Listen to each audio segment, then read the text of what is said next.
Salutare tuturor! Clientul reclamă faptul că cea de-a treia lumină de frână de la acest Megane 3 Grand Tour din 2010 nu funcționează, fapt dovedit și în testul nostru. Pentru a ajunge la acea lampă, va trebui să demontăm acest panou din plastic. Vom începe de la un capăt, cu răbdare pentru a nu rupe clemele, mai ales că afară este destul de rece.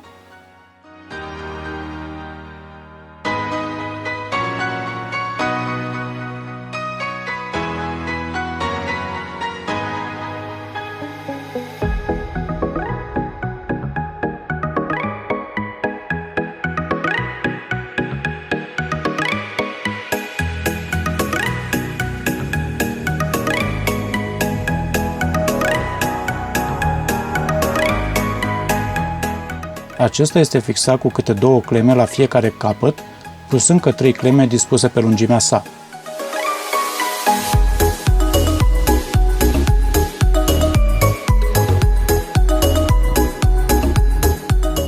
Pentru a extrage lampa din locașul său, vom apăsa cu o șurubelniță pe cele 3 cleme metalice de fixare.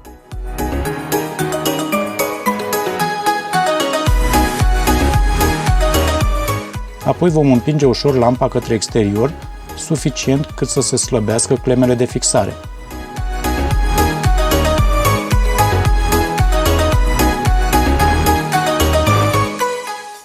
Odată slăbită, vom trage lampa afară din locașul său.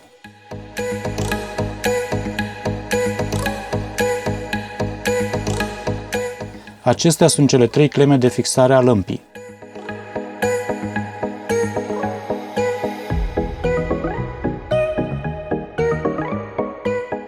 Aici avem conectorul electric, iar acesta este furtunul de la spălătorul lunetei.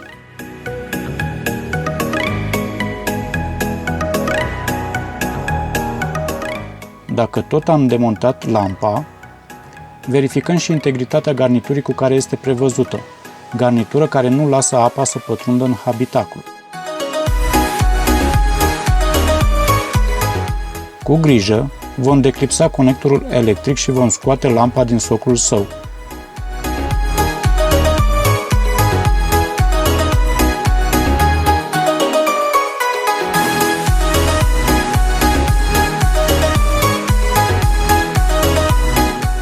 Deja am observat defect pe care vi-l voi arăta puțin mai târziu.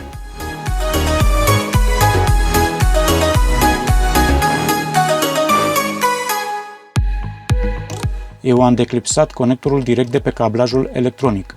Dacă veți proceda în același mod, mare atenție să rețineți polaritatea corectă.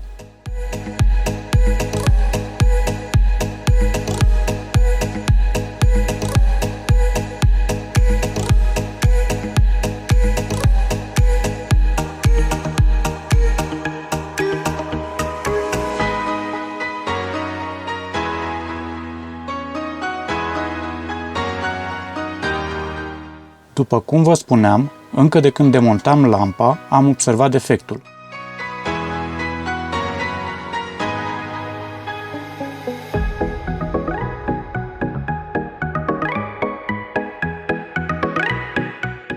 Punctele de cositor ce fixează pinii de alimentare pe cablajul electronic sunt fisurate din cauza vibrațiilor.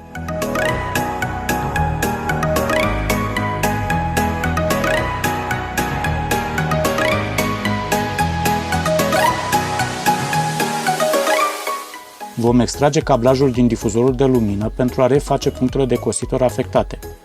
Cablajul se extrage foarte ușor, fiind necesară ridicarea celor 2 lamele de plastic de la capetele cablajului.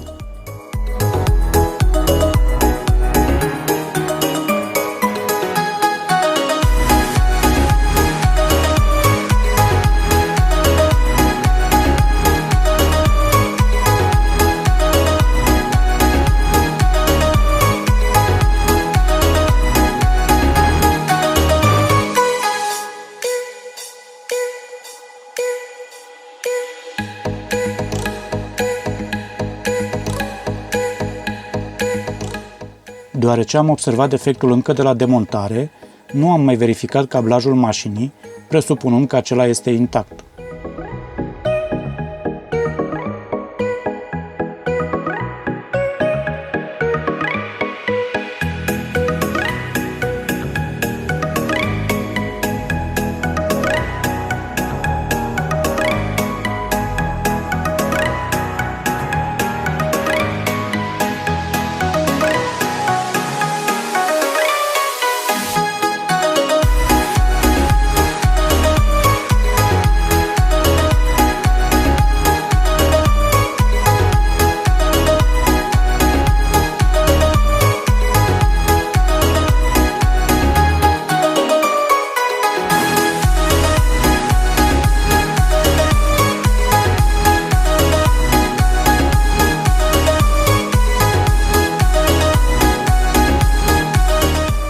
După ce am refăcut lipiturile acestor pini, am urmărit trasele de pe cablaj și am notat borna pozitivă și pe cea negativă. Acum vom face un test să vedem dacă lampa funcționează corect.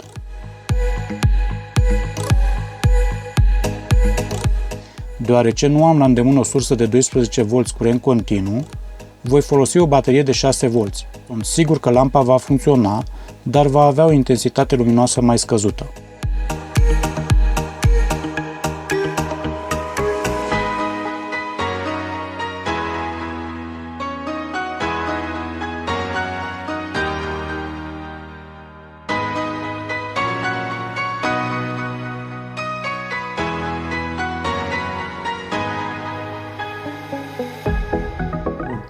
Vom reintroduce cablajul electronic în difuzorul de lumină.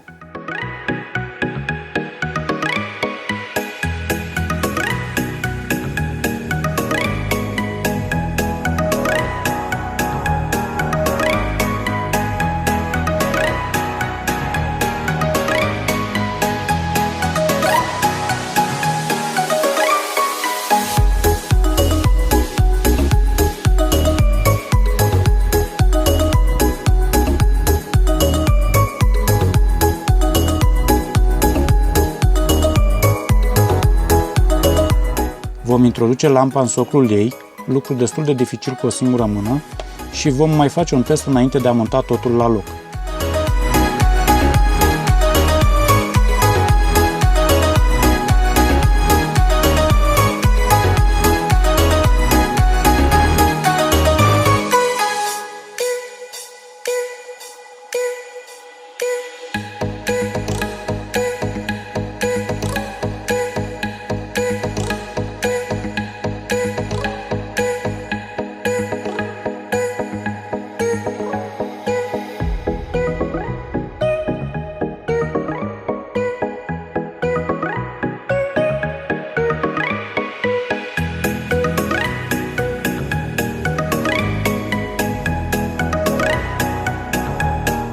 Deja s-a întunecat afară, așadar ne vom grăbi puțin.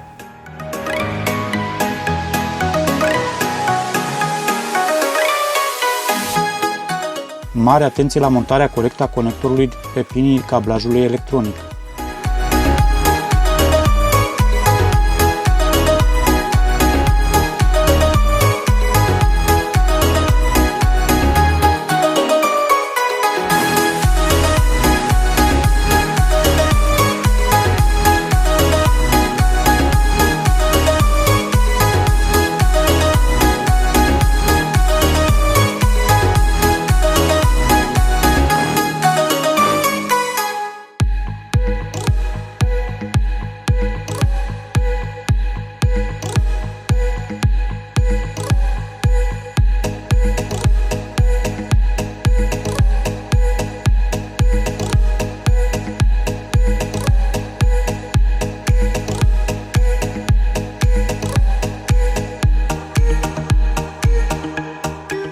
Lampa se introduce în locașul său doar prin apăsare, urmărind ca aceasta să se fixeze în mod corespunzător.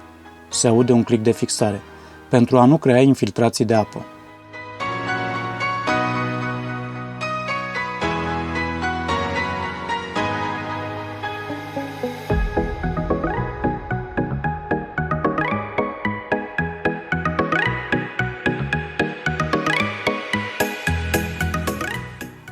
Mai rămâne de fixat acest panou de plastic.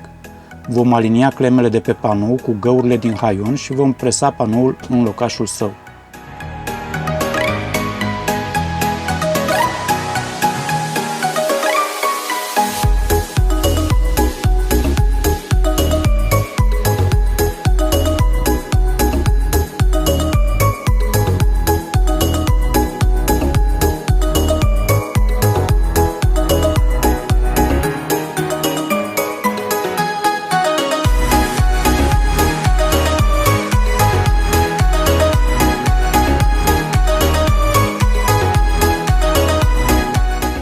Cu aceasta am terminat și am reparat o lampă care este destul de scumpă, în doar câteva minute.